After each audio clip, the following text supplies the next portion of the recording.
Wakil Gubernur Aceh Fadlullah mengundang para petinggi badan usaha milik daerah, badan usaha milik negara, serta berbagai pemangku kepentingan guna membahas penguatan sinergi antara sektor swasta dan pemerintah dalam mengembangkan berbagai sektor utama di Aceh.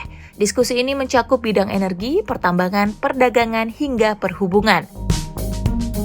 Pertemuan berlangsung di Anjong Monmata Komplek Meligo Gubernur Aceh pada Senin 17 Februari 2025. Hadir dalam pertemuan ini perwakilan dari berbagai perusahaan, instansi pemerintah, dan asosiasi yang memiliki peran kunci dalam pembangunan ekonomi Aceh. Dalam kesempatan itu, Fadlullah menegaskan komitmen pemerintahan Aceh di bawah kepemimpinan Gubernur Muzakir Manaf dan dirinya sebagai wakil gubernur untuk mempermudah administrasi perizinan dan investasi di Aceh sesuai ketentuan undang-undang yang berlaku.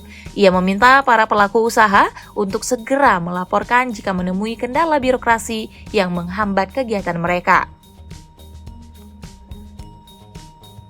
Selain itu, Fadlullah juga mengimbau seluruh perusahaan yang berinvestasi di Aceh agar membuka kantor cabang di provinsi ini. Ia menyoroti pentingnya peran perusahaan dalam memperkuat perekonomian lokal serta menciptakan lapangan kerja bagi masyarakat Aceh. Lebih lanjut, dalam upaya memperbaiki kondisi ekonomi Aceh, Fadlullah menekankan perlunya pembangunan infrastruktur vital, terutama dalam sektor logistik.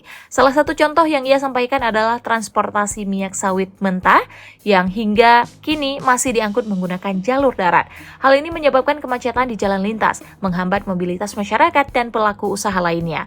Untuk mengatasi masalah tersebut, Fadlullah menyatakan bahwa Aceh membutuhkan tambahan 2 pelabuhan angkutan barang, masing-masing di wilayah Barat Selatan dan Timur Aceh. Usulan ini, kata Fadlullah, telah disampaikan langsung oleh Gubernur Muzakir Manaf dan dirinya kepada Presiden Prabowo Subianto.